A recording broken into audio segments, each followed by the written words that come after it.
Shivani 4 vote, विशाल 3 votes, Lavkesh 2 votes.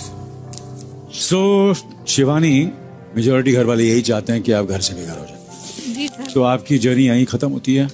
Big boss हमेशा से एक रियलिटी शो के नाम से जाना गया है, लेकिन इस बार बिग बॉस में रियलिटी देखने को ही नहीं मिली।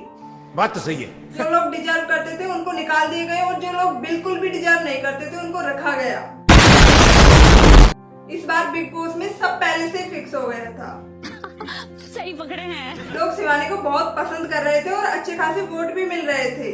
ऑडियंस की वजह से शिवानी बाहर नहीं होती, इसलिए बिग बॉस ने घर वालों की वोटिंग करवा दी। मगर क्यों? क्योंकि बिग बॉस जानते थे कि शिवानी को कम वोट मिलेंगे और शिवानी घर से बेघर हो जाएगी। साले का खोपड़ी तोड़ साले का।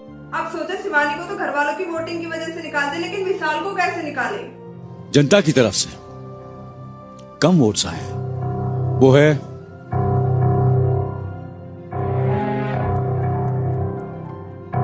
विशाल।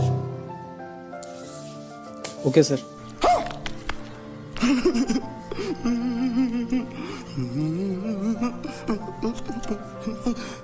विशाल जी। आपकी जो बिग बॉस की जर्नी है वो यहीं पे खत्म होती है। Okay sir. और आप ये बात तो जानते हो कि बिग बॉस के पास बहुत दिमाग है, सब कुछ पहले से फिक्स कर लेते हैं। ऐसा मत करो मेरी जान, लाइफ में कुछ अच्छा करो यार। तो बोल दिया कि ऑडियंस की वोटों की कमी से विशाल को बेघर किया जाता है। और भाई अरमान तो पूरे सीजन के लिए नॉमिनेट हो गए थे, फिर उसको सेव क्यों किया? कुछ न कुछ तो गड़बड़ जरूर है। क्योंकि अगर विशाल और अरमान नॉमिनेट होते तो अरमान को कम वोट मिलते और अरमान निकल जाता। तू समझा? हाँ।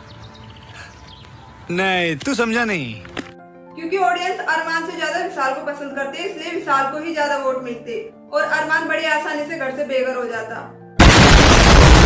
इसलिए बड़ी चालाकी से रणवीर से अरमान को सेव करवाया गया और उसके टक्कर में कटारिया को रखा, क्योंकि जानते हैं कि कटारिया के अच्छी खासी फैन फॉलोइंग है, तो कटारिया तो बाहर जाएगा नहीं और इसके टक्कर में विशाल को रखते हैं। दोनों में से विशाल ही घर से बाहर निकलेगा। अरे बाप रे, ये तो धोती खोल रहा है। सीधी सी बात है समझने वालों के लिए कि विशाल को बाहर निकालना था और रणवीर को जिताएंगे ये बिग बॉस।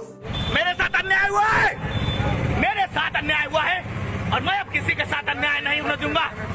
क्योंकि रणवीर बिग बॉस में आना ही नहीं चाहता था, लेकिन उसको लाया गया और उसी वक्त फिक्स हो गया कि ट्रॉफी आपको ही मिलेगी और जो आपका करियर डूब गया है वो भी उभर जाएगा। हो सकता है आपको फिल्मों में फिर से काम मिल जाए।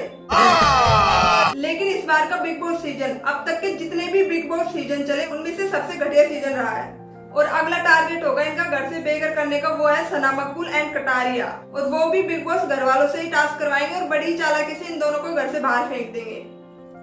साला ये दुख का खत्म नहीं होता बे। क्योंकि अगर देखा जाए तो टॉप 2 में सना मकबूल एंड कटारिया ही है। बात तो सही है। लेकिन बिग बॉस इनको जिता नहीं सकते, क्योंकि जिताना तो रणवीर को ही है, फिक्स जो हो गया था। इसीलिए अगला टारगेट ये दोनों ही होंगे और इनको घर से बाहर निकाल दिया जाएगा। बिग बॉस टॉप 2 में रणवीर और अरमान को रखेंगे। मगर क्यों? क्योंकि अरमान पैसे दे के आया ना कि लेने, इसलिए अरमान को टॉप 2 में रखा जाएगा। ये तो लेटेस्ट न्यूज है। लेकिन भाई मुझे बुरा उन लोगों के लिए लग रहा है जो रियलिटी में खेलने आए थे। शिवानी एक गांव की लड़की और वो बहुत अच्छे से खेल रही थी। मुझे एक बात समझ नहीं आई, कृतिका क्या कर रही है इस शो में? माँ खराब हो जाएगा, मैं माँ अम्मा बहन पे आ जाऊंगा, मैं इनकी अम्मा बहन पे आ जाऊंगा। शिवानी कृतिका से बहुत ज्यादा डिजर्व करती थी, लेकिन उसको निकाल दिया गया। कृतिका को क्यों नहीं निकाला जा रहा? क्योंकि अरमान चाहते हैं कि जब तक वो इस शो में है तब तक कृतिका उनके साथ रहे, इसीलिए बिग बॉस कृतिका को नहीं निकाल रहे। शर्म करो, भगवान से डरो। 4 लोग थे जो डिजर्व करते थे, विशाल, शिवानी, कटारिया और सना मकबूल। इनमें से बिग बॉस ने 2 को निकाल दिया और 2 को और निकाल देंगे और यही बिग बॉस की काली सच्चाई है।